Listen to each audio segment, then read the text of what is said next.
Hey guys, tonight we travel thousands of years back to the dusty plains between the Tigris and Euphrates rivers. Picture it now.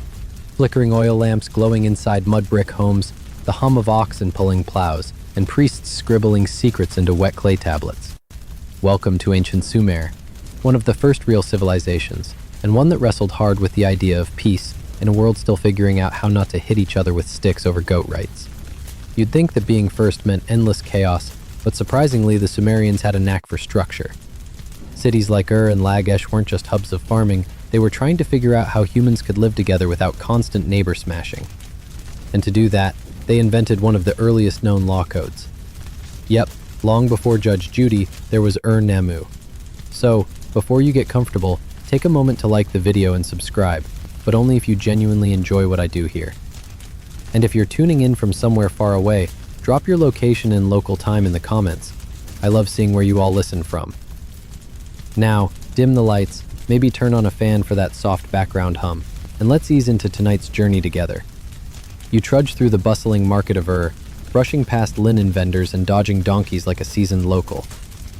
The streets are loud, but not angry. Why? Because a set of clay tablets buried in the temple walls outlines exactly what happens if you insult someone's mother, or overcharge for barley. The Code of Ur-Nammu, which predates the more famous Hammurabi by centuries, had surprisingly measured punishments. Steal something? You owe restitution. Knock out someone's tooth? That'll cost you a fine, not your own tooth in return. Talk about restraint. The idea was revolutionary. Instead of letting vengeance spiral into tribal war, the Sumerians formalized punishment. Historians still argue whether these laws were widely enforced or just symbolic guidelines, but even symbolic rules help avoid bloodshed when everyone agrees on them. Like group chats with clearly stated rules, no spoilers, no politics, and absolutely no just one more voice memo. What's especially interesting is how these laws were embedded in religion. Peace wasn't just practical, it was divine. Sumerians believed in appeasing gods who loathed disorder. In their cosmology, chaos was the enemy. Peaceful living, fair dealing, even keeping your sheep from trampling your neighbor's onions, it all kept cosmic balance in check. Anger the gods, and the rivers might flood or dry up. Ever heard of divine passive aggression? But let's not crown Sumer some perfect pacifist paradise. They fought, a lot. In fact, some of the earliest recorded wars were between Sumerian cities themselves. Lagash and Umma had a bitter rivalry, mostly over land and water, still classic reasons to squabble, even now. One king even carved a victory into the stele of the vultures, showing divine soldiers stomping enemies into the dirt. So much for a clay-paved utopia. Still, amid the conflict, there were real attempts at lasting peace. Consider the Treaty of Mesilim, a land agreement brokered by a king acting as a neutral third party. It's one of the oldest known examples of formal diplomacy. You could call it Mesopotamian shuttle diplomacy minus the jets, but with a lot more cuneiform. And then there were the temples, which doubled as both spiritual centers and economic hubs. Priests managed surplus grain, issued loans, and oversaw large-scale irrigation, all of which kept society humming and tensions lower. When everyone's busy tracking their barley rations, there's less time to organize a coup. Here's a quirky tidbit. One Sumerian proverb advised that a man who has many friends must be a liar. Friendly guy, probably plotting something. It hints at the complexities of social peace. Too much charm could be suspicious. Even then, people were reading between the lines. And what about the role of women? In many Sumerian cities, women could own property, run businesses, and even serve as priestesses with real clout. Scholars debate how widespread that empowerment really was, but it's clear that balance between male and female roles, earthly and divine priorities, was central to Sumerian life. Maybe they didn't always get it right, but the effort was there. By now, you're probably imagining those ancient city walls, high, hot to the touch, and echoing with the distant sound of reed flutes. Despite the dust and the drama, something about the way these early city dwellers organized themselves feels familiar. You get the sense that, just like us, they were experimenting, testing the limits of law, fairness, and restraint. They didn't achieve world peace, but they planted seeds of contracts, of codes, of that faint idea that peace isn't just the absence of war, it's the presence of rules, rhythms, and the occasional sheep tax audit. So next time you grumble about filing your taxes or sitting through a staff meeting, think of ancient Sumer, where peace looked like a cuneiform receipt and fairness was baked, literally, into clay. You wade ankle-deep through the fertile silt left behind by the annual flooding of the Nile. The air is thick and sweet, papyrus, incense, and something else. Maybe roasted honey cakes drifting from a nearby stall. The sun glints off temple spires, and behind you, a towering statue of a pharaoh looks like it's watching your every move. Welcome to ancient Egypt, a civilization that thought about peace, not as something you negotiate, but as a universal law you obey. This law had a name, Ma'at. You've probably heard the phrase, keeping the balance. Well, the Egyptians didn't just keep it, they worshipped it. Ma'at wasn't just a concept, she was a goddess. Feather headdress, calm expression, and a resume that read like, responsible for order, truth, justice, and literally keeping the world from collapsing into chaos. No pressure. Everything in Egyptian life, from how you filed a land complaint to how your soul was weighed after death, came down to Ma'at. If you cheated, lied, or disrupted social harmony, you weren't just annoying your neighbors. You were offending the gods, disrupting the cosmic flow, and potentially dooming the entire kingdom to drought and famine. Again, no pressure. But it worked. The idea of Ma'at helped create a kind of psychological peace. People lived with the awareness that their actions mattered on a universal scale. Farmers didn't just tend crops. They were participating in divine order. Scribes weren't just copying records. They were inscribing cosmic stability. Even the pharaoh, who wore a crown heavier than your personal baggage, wasn't above it. In fact, his entire job was to maintain Ma'at. If things went wrong, say, a war or a bad flood, the people assumed he'd ticked off the gods somehow. Ancient accountability, anyone? Now, of course, not everything in Egypt was harmonious harp music and perfectly aligned pyramids. There were wars, palace intrigues, backstabbings both literal and metaphorical. Historians still argue whether the worship of Ma'at was genuinely democratic or just a clever tool of control. After all, if peace is divine, then rebellion becomes blasphemy. Still, it's hard to ignore the long stretches of internal stability.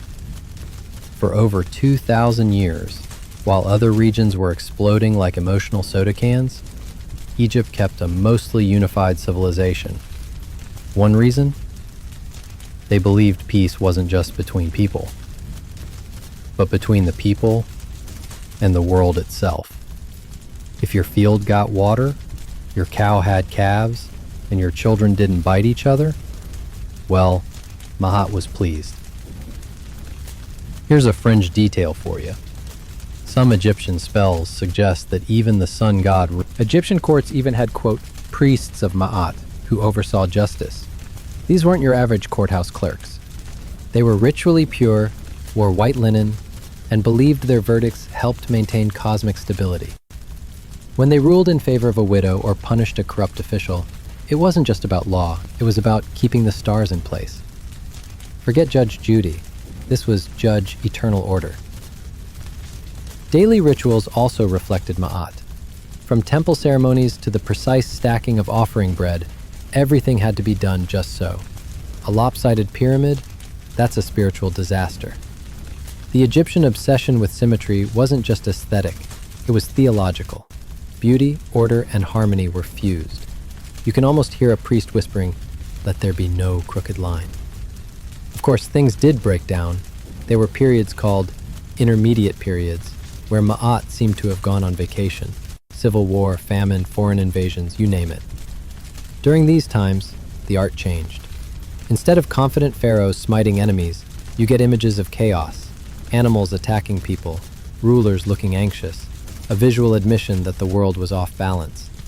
And when peace returned, Ma'at statues got dusted off and people went back to pretending she'd never left. Another curious note, Egyptians believed your heart would be weighed against Ma'at's feather in the afterlife. Too heavy with guilt, lies, or bad vibes, it got devoured by Amit, a chimera with the head of a crocodile and the legs of a hippo. So yeah, eternal peace also meant keeping your conscience clean, unless you liked the idea of being chewed into cosmic compost.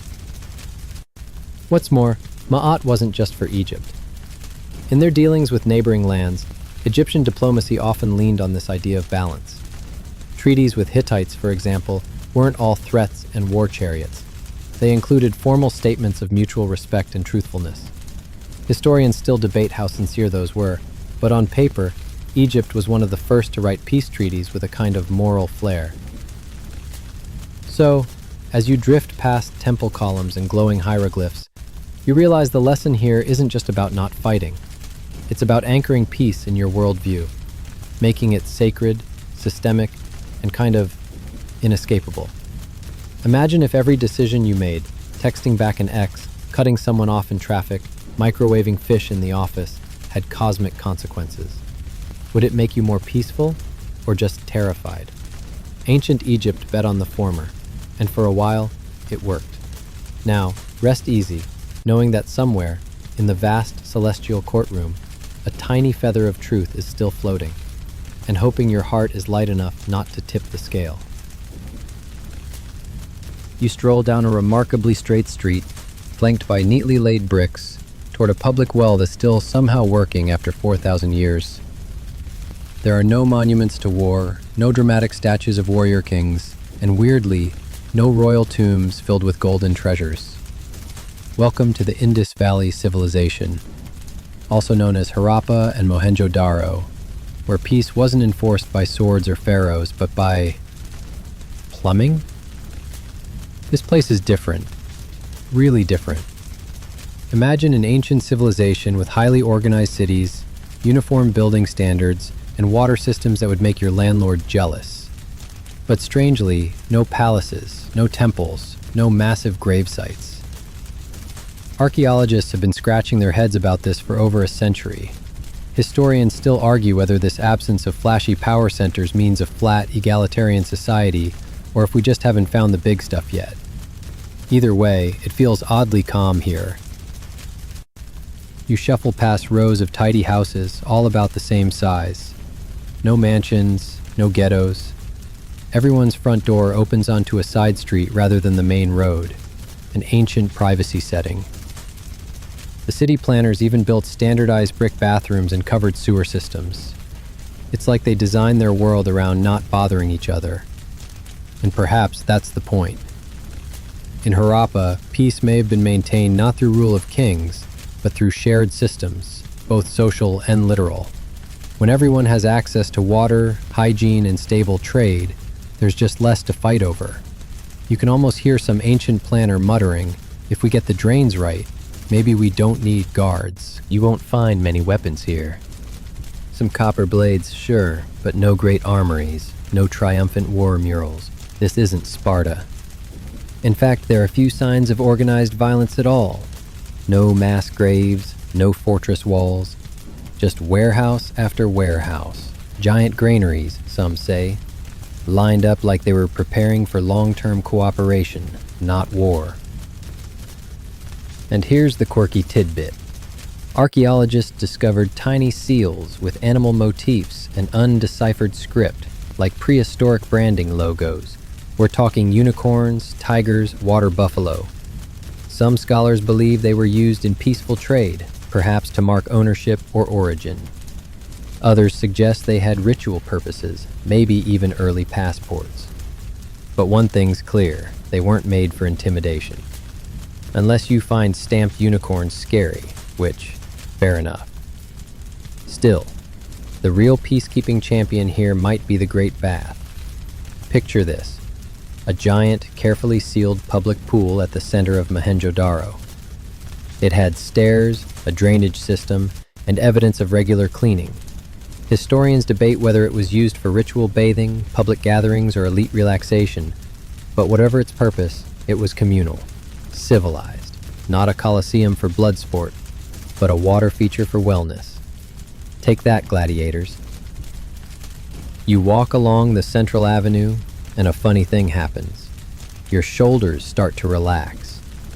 Maybe it's the lack of looming monuments to conquest. Maybe it's the soft whisper of a breeze over uniform rooftops. But something in this place feels designed for peace, not power. Of course, no civilization is perfect. The Indus Valley eventually declined, likely due to climate change, shifting rivers, or maybe even internal issues we can't decode because, well, we still can't read their writing. That's right.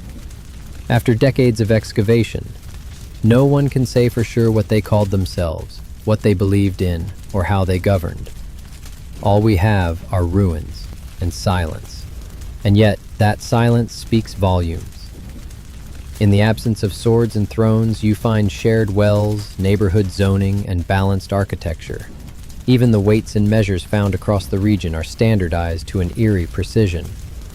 It's as if someone said, "Let's make trade easy and fair, so nobody throws a fit over grain prices." Radical idea. Still, historians argue whether the peace we see was a result of a successful system, or simply the gaps in what's been preserved. Maybe they had rulers whose faces were carved into wood, now long rotted. Maybe there were priests who ran the show from incense-filled rooms, but if so, they didn't leave behind the usual signs of bloody conquest or egotistical legacy building. No towering statues saying, "Look upon my works, ye mighty."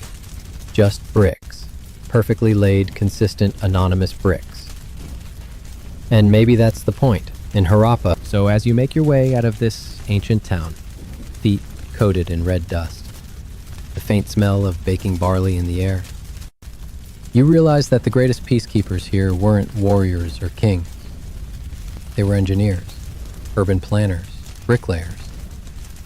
People who understood that true stability comes not from fear, but from function.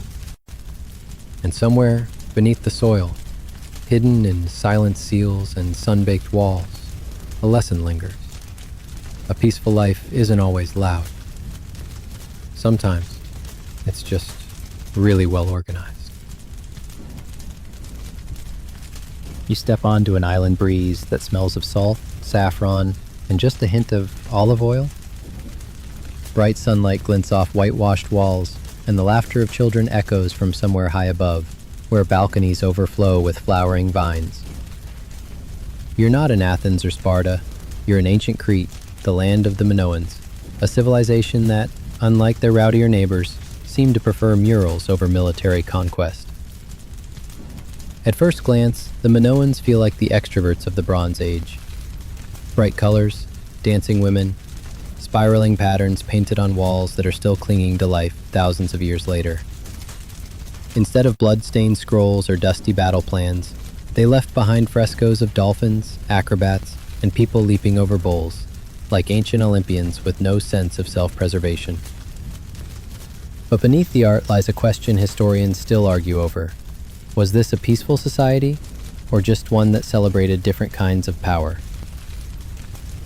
You wander into the massive palace of Knossos, and it hits you. There are no massive walls, no fortified towers, no spiky gates.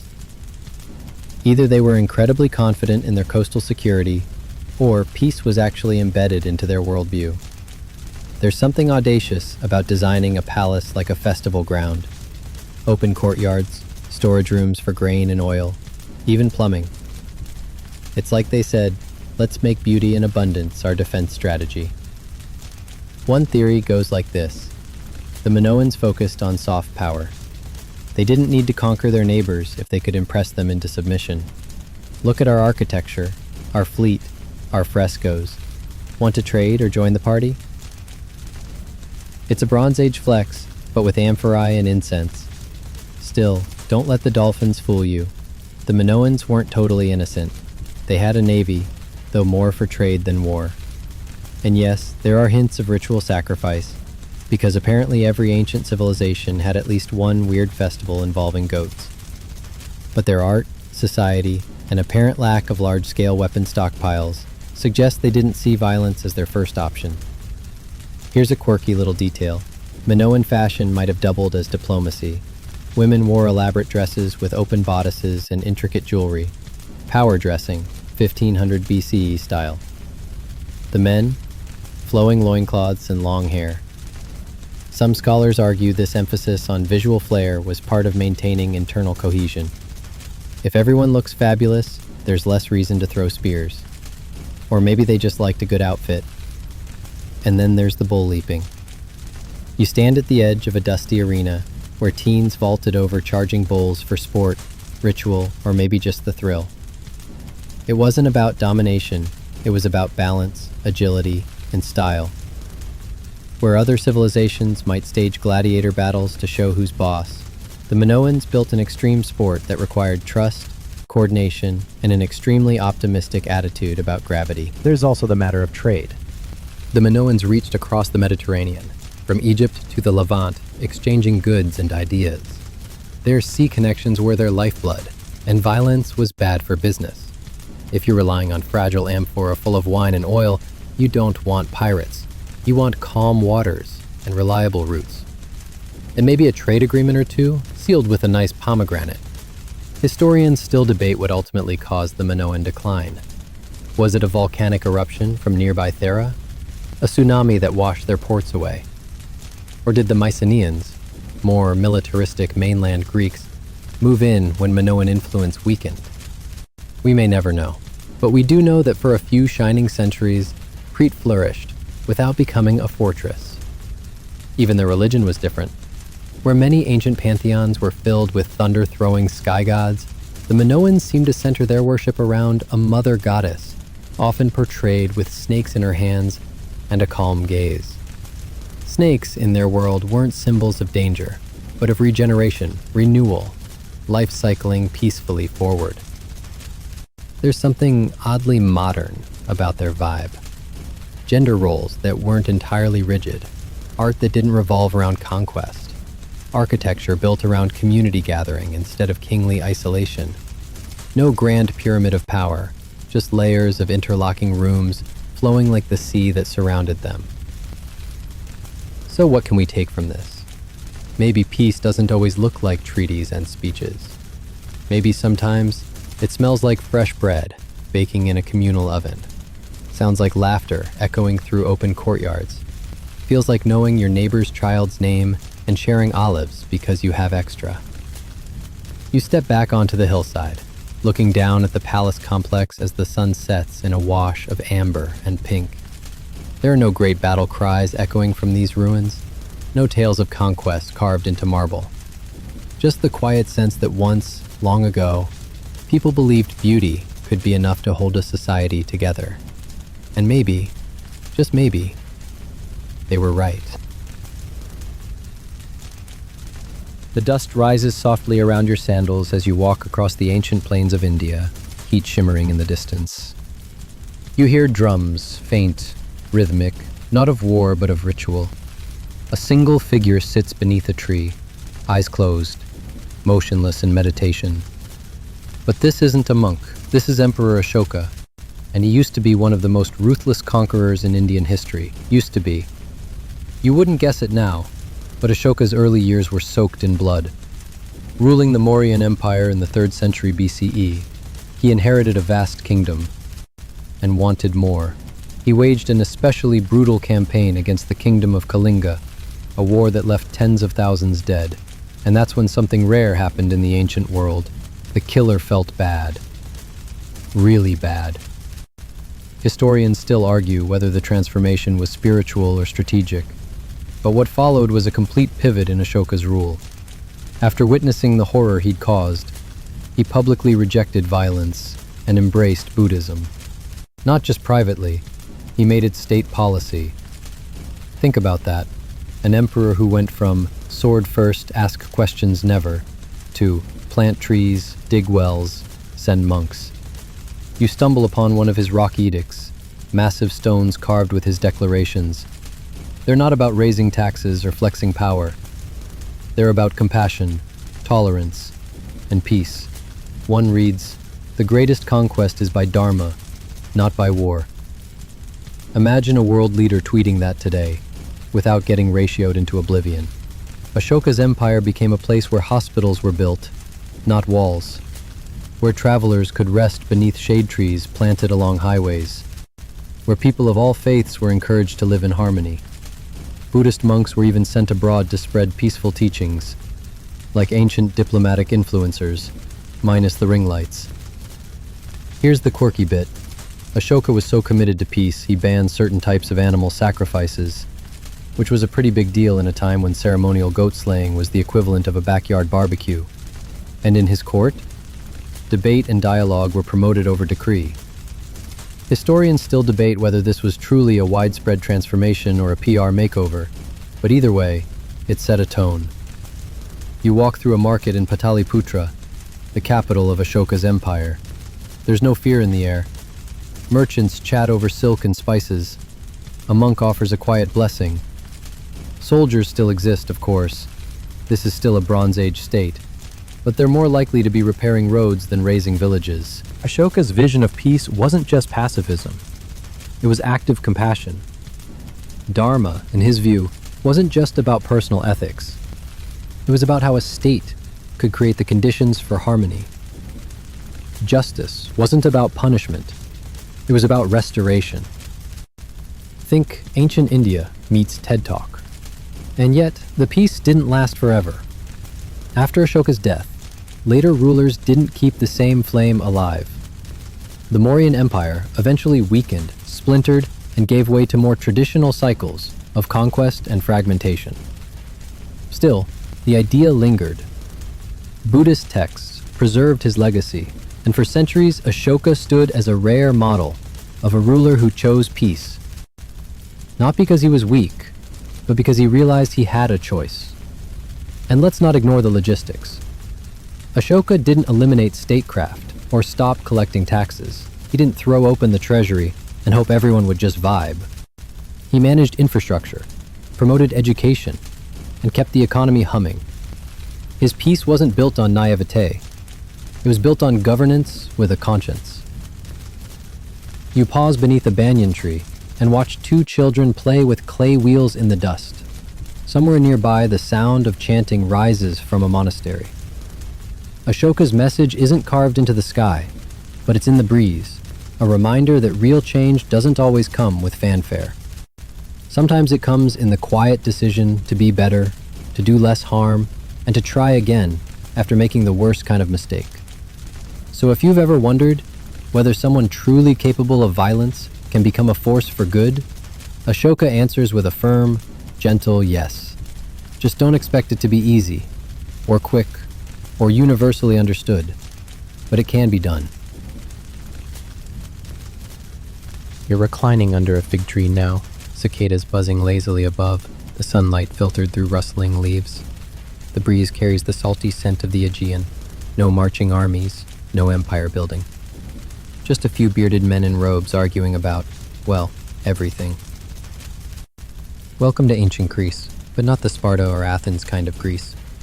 This is the quieter, nerdier corner, home to philosophers who thought peace was something you had to wrestle with in your own mind before you ever hoped to find it in the world. You look across the agora and spot a familiar figure. Socrates, barefoot, slightly annoying, and deeply convinced you don't actually know what you're talking about. His method? Asking questions until your brain melts. But his goal wasn't to win. It was to guide people toward clarity, self-awareness, and ultimately, inner peace. For the Greeks, peace wasn't just about stopping war. It was a moral and mental state.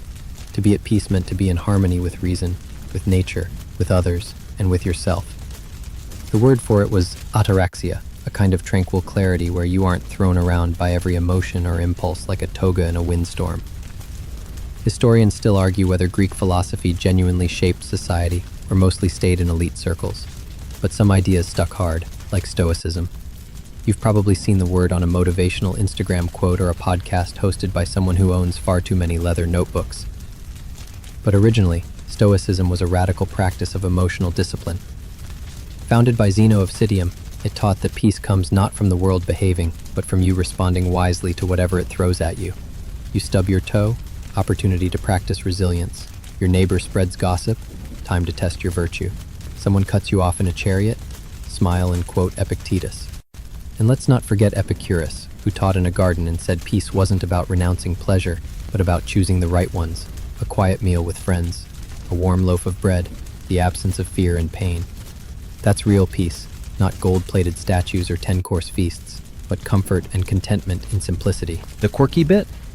Epicurus also believed that fear of the gods and fear of death were the two biggest peace killers, so he encouraged people to stop worrying about divine punishment and to view death as a natural, painless nothingness.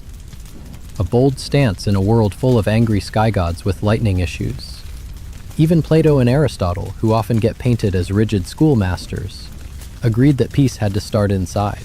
Plato believed that the just person mirrored a just society, the three parts of the soul working in balance, like the classes of his ideal republic. And Aristotle thought that peace came from eudaimonia, or human flourishing, the fulfillment of your purpose, like a seed becoming a tree, or a philosopher becoming a decent dinner guest. Now, it wasn't all soft words and good vibes. This is still ancient Greece, after all, a place where democracy often included banishment, and where civil discourse could mean shouting until your opponent passed out from dehydration. But the philosophers kept digging, and their ideas traveled through the Roman world, into early Christian thought, and even into your latest guided meditation app. One overlooked aspect? Greek drama. You sit in the back row of a stone amphitheater, as a chorus laments a family torn apart by war. Plays like The Trojan Women or Antigone weren't just for entertainment. They were ethical case studies, wrestling with how peace breaks and how hard it is to rebuild. Catharsis wasn't just emotional, it was political. A society couldn't ignore its trauma. It had to feel it. So what did the Greeks really teach us about peace? That it starts with examining your own mind. That a city full of angry, unexamined lives won't suddenly become peaceful because of a treaty. That self-control, thoughtful living, and occasional existential dread can actually be the foundation of something bigger than just not fighting. You sip watered wine as the sun dips behind the hills. In this moment, quiet, reflective, maybe even a little bored, you feel it. That flicker of ataraxia. A pause. A small, still space where nothing urgent claws at your thoughts. Peace doesn't always announce itself with trumpets. Sometimes it just arrives when you finally stop yelling internally about whether you left the oven on. The woods are thick with pine, the air sweet with the breath of summer. You walk carefully now, not from fear, but from respect. Every tree feels sacred, every bird call echoes like memory. You're somewhere in upstate New York, or at least where it would be thousands of years later. Because right now, you're standing in the heartland of the Haudenosaunee, known more widely as the Iroquois Confederacy, a model of indigenous peace-building so effective, some say it inspired modern democracies. It starts, as many ancient tales do, with centuries of bloodshed. The Iroquois nations, Mohawk, Oneida, Onondaga, Cayuga, and Seneca, were once locked in endless cycles of revenge, clan against clan, brother against brother. But then came a man known only as the Peacemaker. He wasn't flashy. He arrived in a canoe made of white stone. Yes, white stone. Historians still argue whether that's symbolic, supernatural, or some Bronze Age engineering flex we haven't figured out. Either way, he came bearing not weapons, but ideas. He met resistance. He faced threats. But he kept speaking. One mind at a time, he began to transform the culture. His greatest ally? Hiawatha, a grief-stricken warrior whose daughters had died in the wars. Together they brought the 5 nations into something astonishing, the Great Law of Peace. Not a simple ceasefire, not a dominance treaty, but a system rooted in consensus, balance, and collective strength. You approached the Tree of Peace, a white pine under which weapons were symbolically buried. Its roots extended in 4 directions, inviting others to follow the path of peace. Its symbolism, still referenced today by Haudenosaunee leaders, still whispered in council fires, still respected, even by scholars and constitutional historians. Here's the quirky part. Their political system had checks and balances. Female clan mothers selected chiefs and could remove them. Decisions required unanimous agreement, not majority rule. Debate was sacred. You don't speak until the other is finished. You don't interrupt. You listen. Wild idea, right? It wasn't utopia. There were still skirmishes, still arguments, still a whole lot of time spent debating things modern legislatures would solve with a 10-second vote and 3 angry tweets. But peace wasn't rushed here. It was cultivated, maintained, reaffirmed constantly. And it lasted. The Iroquois Confederacy endured for centuries, one of the most stable alliances in pre-colonial North America. While kings and empires fell like dominoes across Europe and Asia, the Haudenosaunee sat in longhouses, talked it out, and kept going. Historians still argue whether the U.S. Constitution was directly influenced by this model, but Ben Franklin sure borrowed heavily. He admired their unity, their federalism, their mechanisms for avoiding war. In fact, some native leaders were invited to observe early colonial assemblies. It's a twist in the history books. While settlers thought they were bringing civilization, they were learning it from the people already there. The Confederacy expanded over time, eventually including the Tuscarora, forming the Six Nations. Even today, the Haudenosaunee Grand Council still meets, still passes laws, still upholds the great law of peace, centuries strong. Now, imagine this. A political structure where war is the absolute last resort, where your status as a leader depends on your ability to maintain harmony, not just win power, where every decision that affects the many must be supported by every voice. It's not fast, it's not flashy, but it might just be the most underrated model of sustainable governance in history. You sit on the soft forest floor, listening to the wind stir the pine needles overhead. Somewhere in the distance, a conch shell blows, calling people to council. You wonder how many centuries that sound has echoed through these woods. And then it hits you. This wasn't a peace imposed from above. It was chosen. Carefully, painfully, repeatedly chosen. In that choice lies its strength. You follow a winding path through a bamboo forest so quiet it feels like the wind is whispering secrets just out of earshot. A small stream trickles by, over smooth stones placed just so, accidentally perfect. There's no shrine, no temple, no banner fluttering for attention, just space, stillness, and the soft rustle of leaves. Welcome to ancient China, where an entire philosophy of peace emerged not from rulers or treaties, but from poets, hermits, and sages who watched the water and said, yes, this is enough. This is Taoism.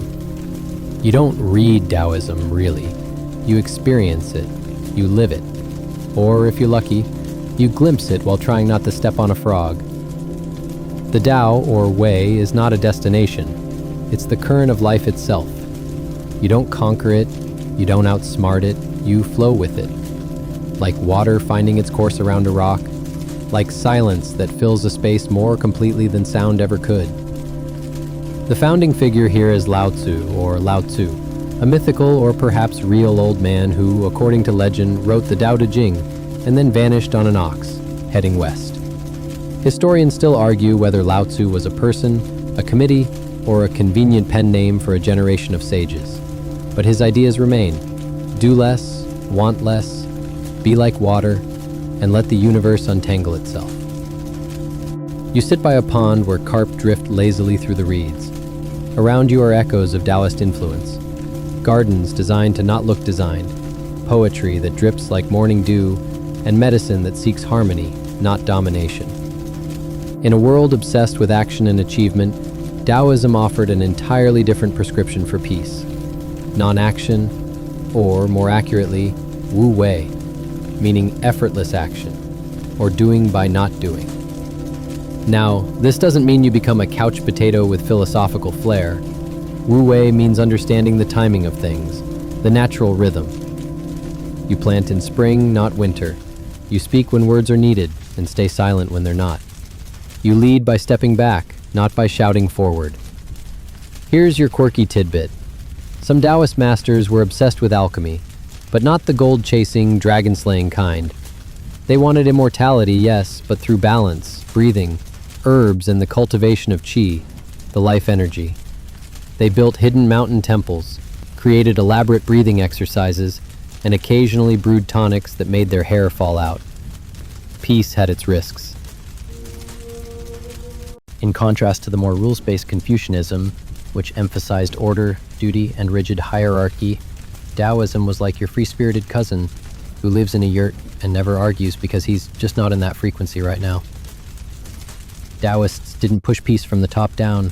They believed peace already existed if you'd just get out of the way. Even politics wasn't exempt. Taoist thought viewed aggressive rule-making and constant interference as sources of unrest, not cures for it. The best rulers were those you barely noticed. The more they did, the more they unbalanced the natural order.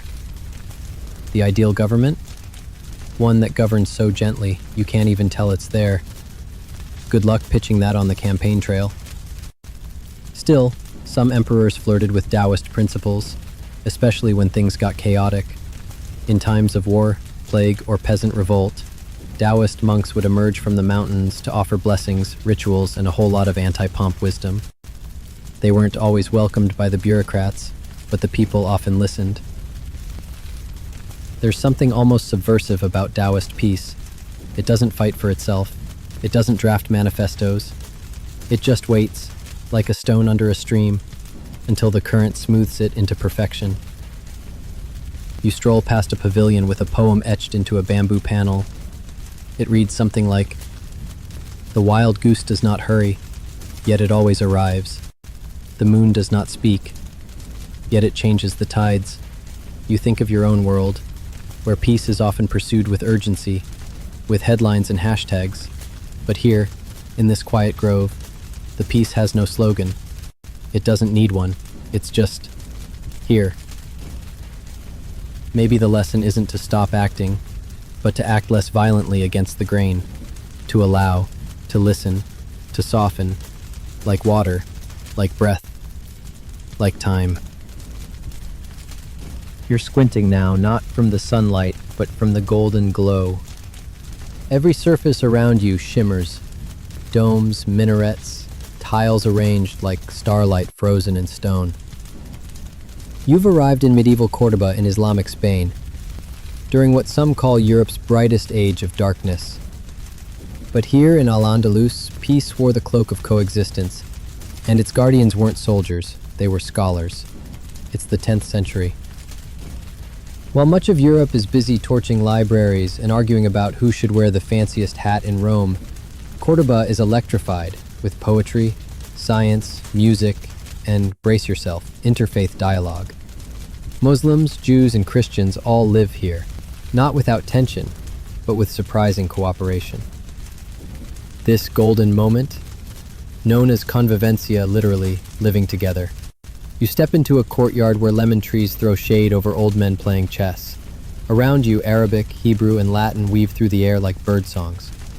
This isn't a utopia, and historians still argue how deep the harmony truly ran. But the records don't lie. Shared medical schools, co-authored texts, mixed neighborhoods. For a while, Cordoba was what philosophers dream of, and the internet barely attempts. A pluralistic peace. How did this happen? Start with Islamic values around knowledge. The early Islamic empires championed learning as a divine pursuit. "Seek knowledge, even unto China," said the Prophet Muhammad, peace be upon him, a quote that traveled like a magic spell. In Cordoba, rulers took it seriously. Libraries flourished, translation centers hummed. Greek, Persian, Sanskrit, texts from all over were translated into Arabic, and from there into Latin. This wasn't cultural theft, it was cultural bridge building. One ruler, Abd al-Rahman III, turned Cordoba into a beacon. He invested in public baths, lighting, hospitals, and even street lamps. Yes, they beat Paris by centuries. Take that, City of Light. He welcomed diverse advisors. His court was like a Renaissance fair, centuries early, and with better calligraphy. Here's the quirky tidbit. Cordoba's central library housed over 400,000 books. Meanwhile, the largest library in Christian Europe at the time. maybe a few hundred. You could say they were literally not on the same page. And yet, peace wasn't passive. It required structures, legal protections for minority communities, institutions where scholars from different faiths could debate, not to convert, but to understand. Maimonides, the Jewish philosopher, studied Arabic philosophy and served as physician to Muslim rulers. The Muslim mystic Ibn Arabi wrote of divine love in ways that would make Rumi blush. Even Christian thinkers traveled here to study what they couldn't learn at home. Was it always rosy? Of course not. Tensions flared. Some rulers were less chill than others. Later dynasties grew suspicious of pluralism. And as Christian kingdoms in the north pushed south, by the late 15th century, it collapsed entirely into forced conversions, expulsions, and the infamous Inquisition. The golden glow dimmed into ashes, but for a few radiant centuries, Cordoba proved something quietly radical. Peace can be built through shared curiosity, not tolerance in the condescending, fine, just stay over there sense, but true engagement, a willingness to learn another's language, eat their food, borrow their metaphors. You stroll through the Mesquita, a former mosque turned cathedral, its red and white arches layered like a cultural tiramisu. It's confusing, messy, beautiful, just like the history of Al-Andalus itself. And maybe that's the lesson. Peace doesn't require everyone to agree on God, truth, or lunch. It requires them to stay in the room, to read each other's books, to share the same streets, to debate without declaring war, or at the very least without declaring it first thing in the morning. You sit down on a stone bench, warmed by centuries of sunlight and stories. Around you, the ghosts of poets, doctors, mystics, and architects all nod quietly, as if to say, it worked, for a while, and maybe it could again. Now you're crunching across dry red earth under a sky so wide it might just swallow you whole. The air is hot, but the silence is deeper than heat, ancient, sacred. This is Aboriginal Australia, a land where peace isn't enforced by law or empire, but by story, song, and a web of relationships stretching back tens of thousands of years. You're standing on what the oldest continuous cultures on Earth call country, but that word doesn't quite capture it. Country isn't land you own. It's land you belong to. It sees you, feeds you. It remembers your ancestors and expects you to behave accordingly. In Aboriginal culture, peace isn't just among people. It's between people and place. Enter the dreaming, or chukurpa in some languages. It's not mythology. It's not bedtime folklore. It's law, morality, and reality, sung into existence by ancestral beings who shaped the landscape, named every stone and spring, and left behind instructions, not just for survival, but for harmony. You begin to notice something strange. There are no temples, no fortresses, no kings or palaces, just gatherings, ceremonies, sacred sites hidden in plain sight. Every river bend, every lizard track has meaning. Every action, from how you harvest food to who you can marry, is guided by kinship laws as intricate and binding as any legal system. Historians still argue how these laws were enforced across such vast distances without writing or centralized authority, but the evidence is there. Conflict was remarkably limited, even between hundreds of distinct groups across the continent. Disputes were handled through songlines, rituals, mediators, or, in serious cases, formalized payback systems that aim to restore balance, not vengeance. Here's your quirky tidbit. A songline could guide someone across thousands of kilometers just by naming landmarks in melodic sequence. The song didn't just describe the land, it was the land. Singing it was a spiritual and navigational act. You literally couldn't separate peace from geography, melody, or memory. One of the deepest ideas in Aboriginal peacekeeping is relational identity. You are not just you. You are your mother's story, your father's clan, your ceremonial responsibilities, and the shape of the land you come from. You exist as a node in a network, and in networks, conflict has consequences. So to consequences, a stop time to the averaging. If you harm someone, you don't just answer to a person.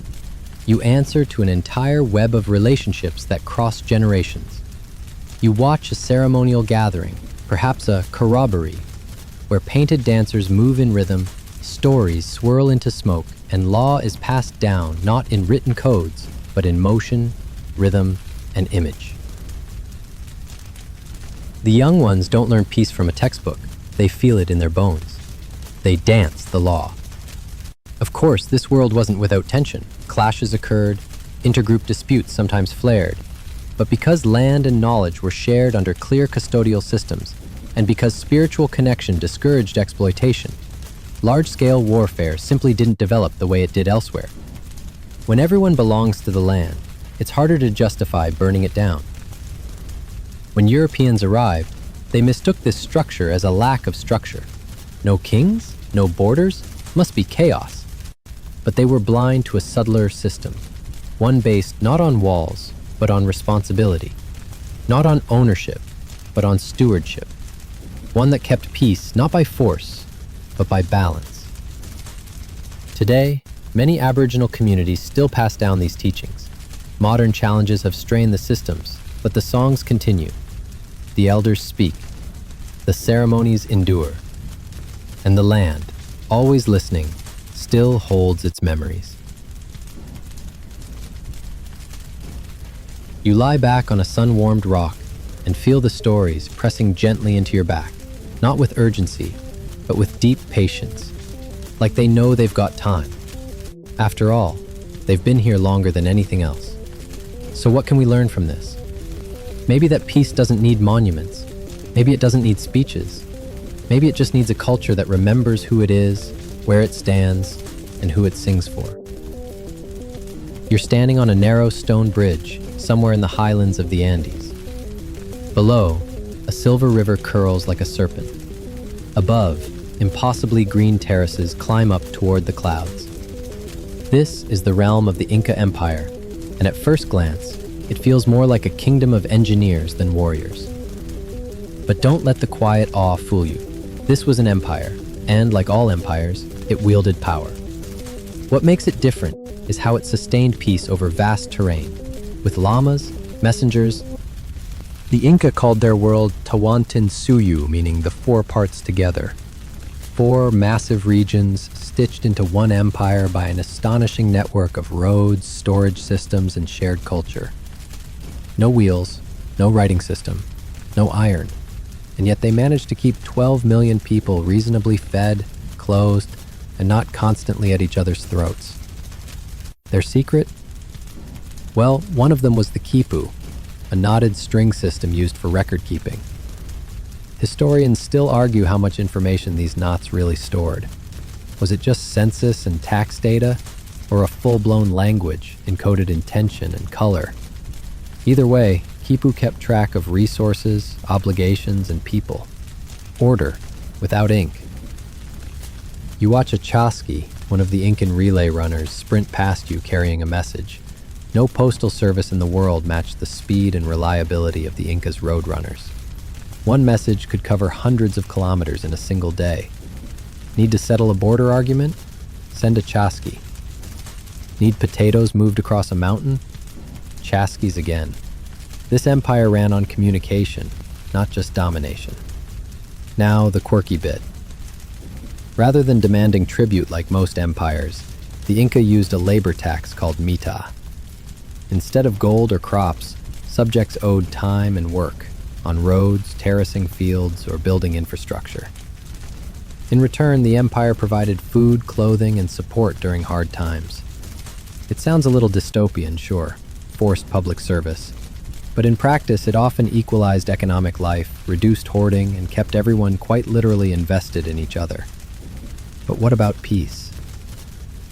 You step into a storehouse, one of thousands dotting the Andes, filled with freeze-dried potatoes and salted meat. The Inca didn't just stockpile, they planned for lean years for local disasters. When a village was hit by frost or flood, food came down the road from another region. Peace wasn't just about stopping violence, it was about reducing desperation. That's smart governance in a poncho. Of course, the Inca had armies, powerful ones.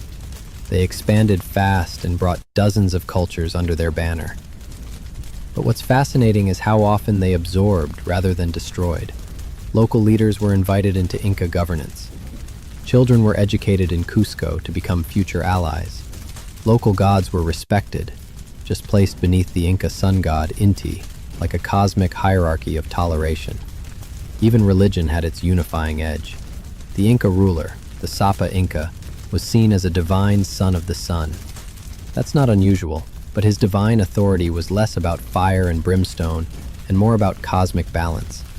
His job wasn't just to conquer, it was to keep the world in harmony, the crops watered, and the gods appeased. There's a hilltop breeze now and you spot Machu Picchu in the distance. Half city, half sanctuary. It wasn't just a royal retreat. It's believed this wasn't accidental.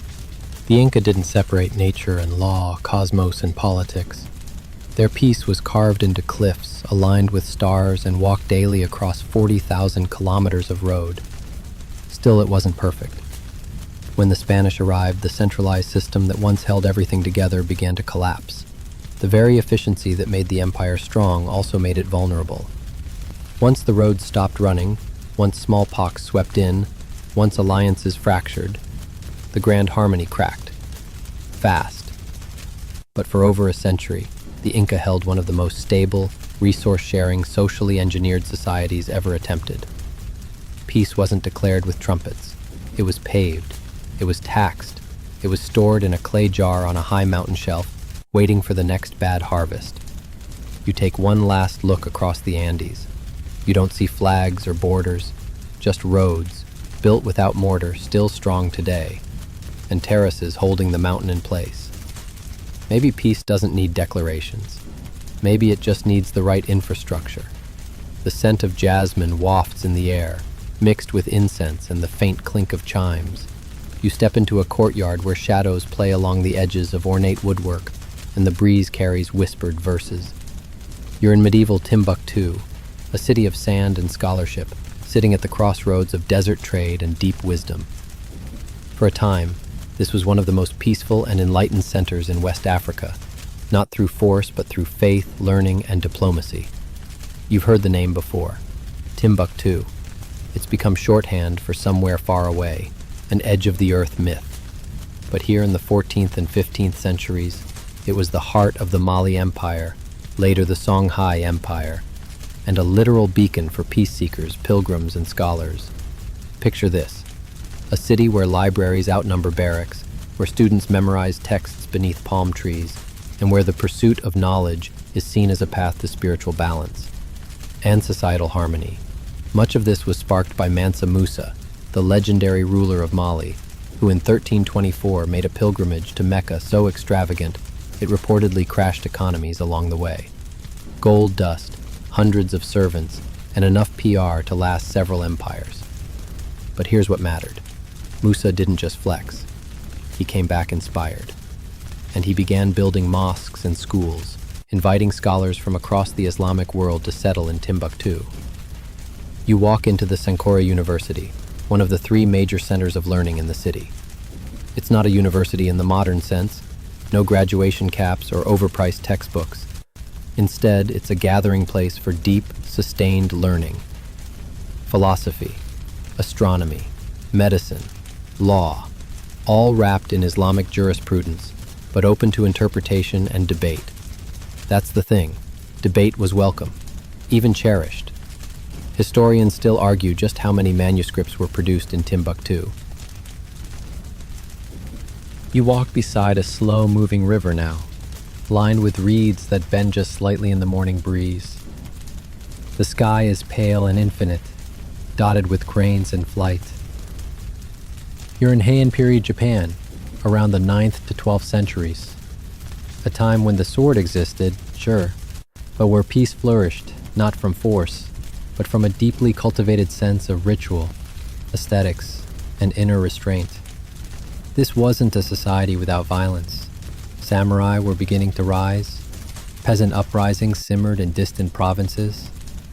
But here in Kyoto, the imperial capital, peace wasn't simply the absence of war, it was the pursuit of beauty, balance, and decorum in every detail of life.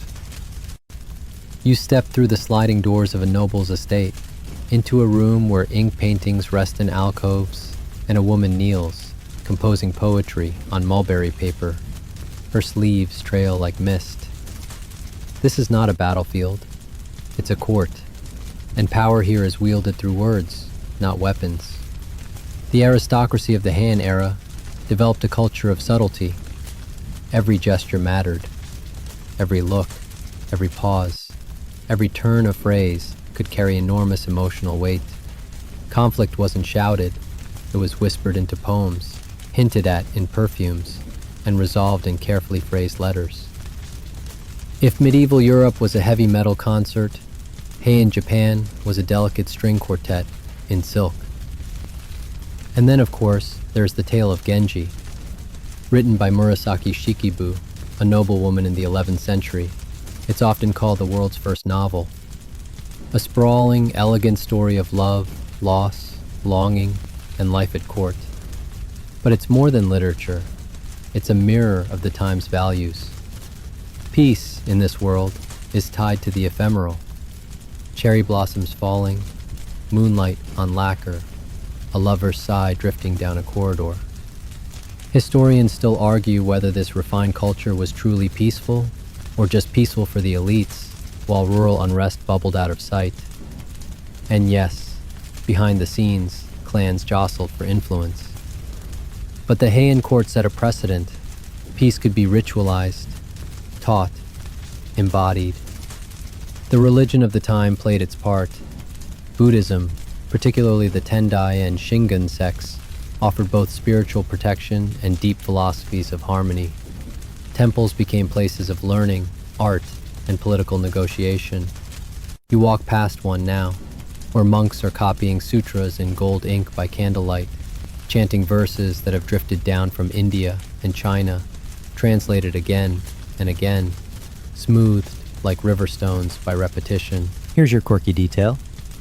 Noble women in the Heian period often wrote with blackened teeth, elaborate 12-layered kimonos, and hidden fans used to block their faces, not from modesty, but to master the art of indirectness.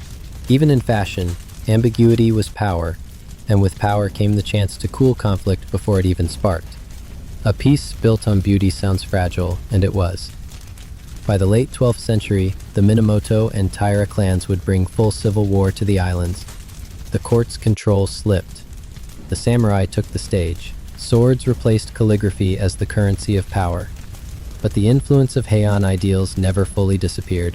Zen Buddhism, which would later shape samurai ethics, still echoed the Heian embrace of stillness. The tea ceremony, with its reverent minimalism, descended from these courtly rituals. The way of peace, wa, remained a cultural thread, even as armored boots stomped across it. And maybe that's the lesson here. Peace doesn't always roar. Sometimes it hums beneath a paper screen.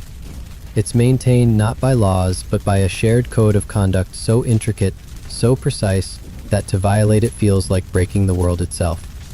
It's not scalable. It's not always fair. But for a time, in Heian Japan, peace was the pinnacle of style. Something to be curated, written, worn.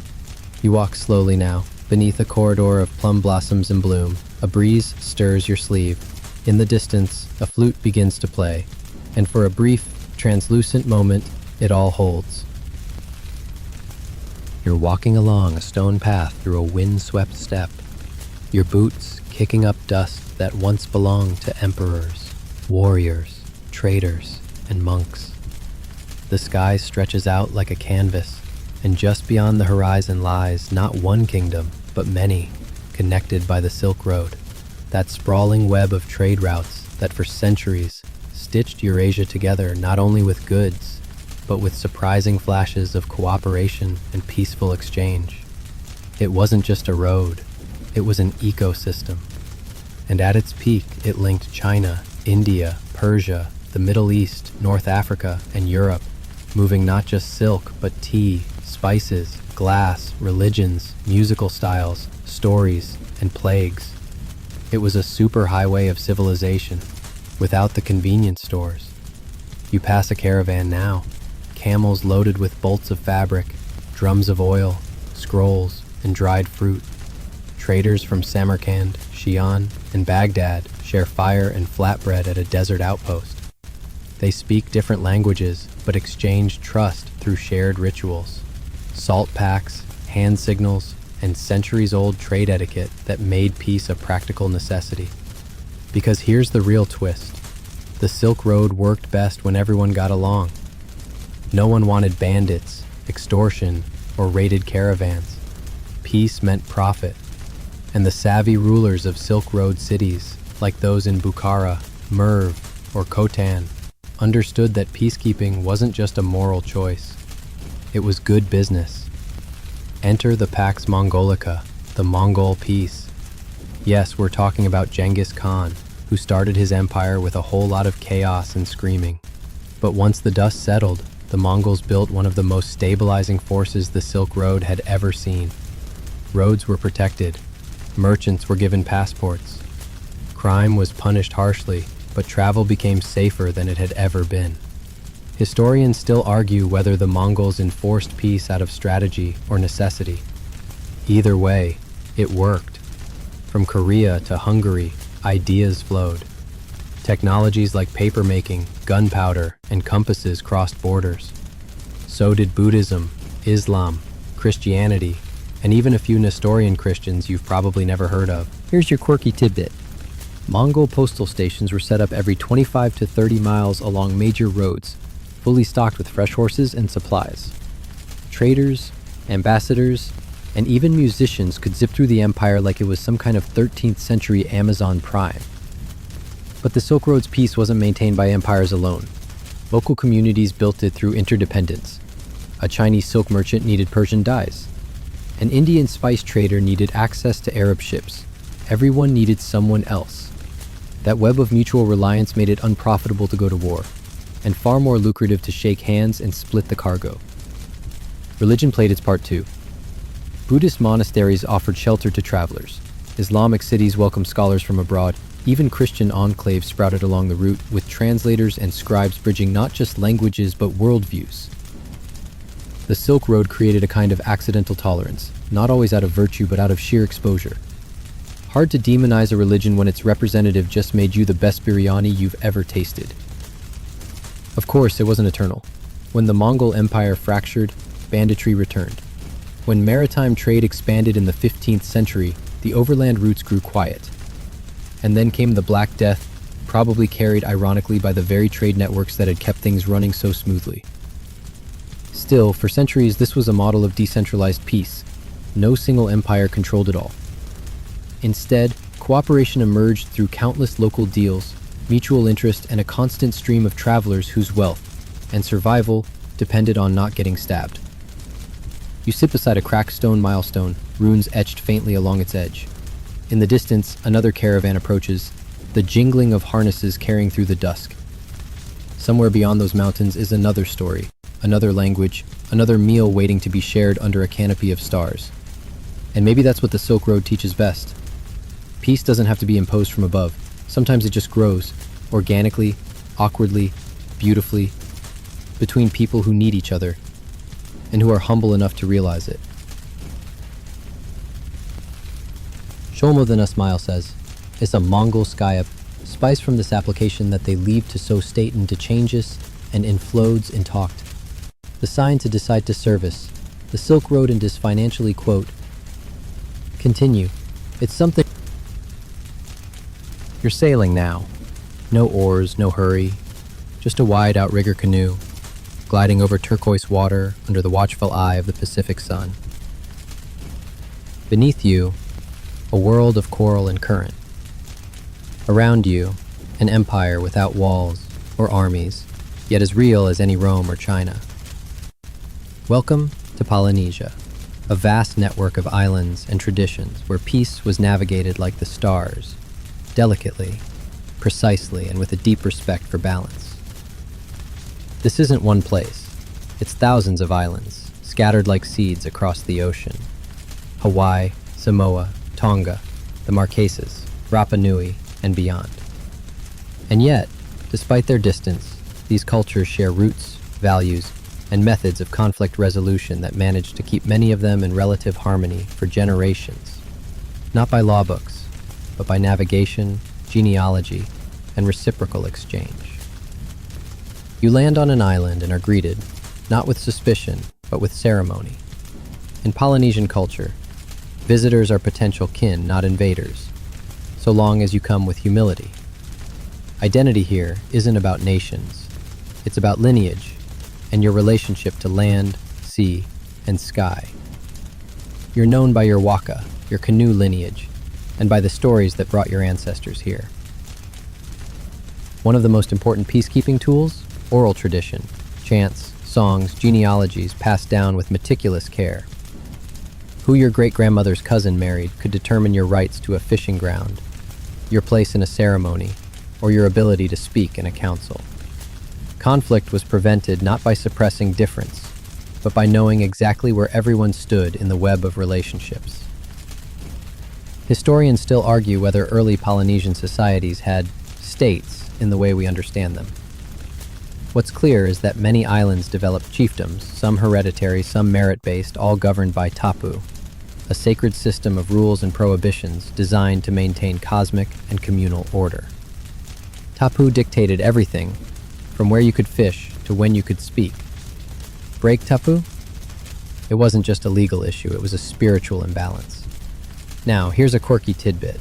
In many parts of Polynesia, ritual apology was an art form.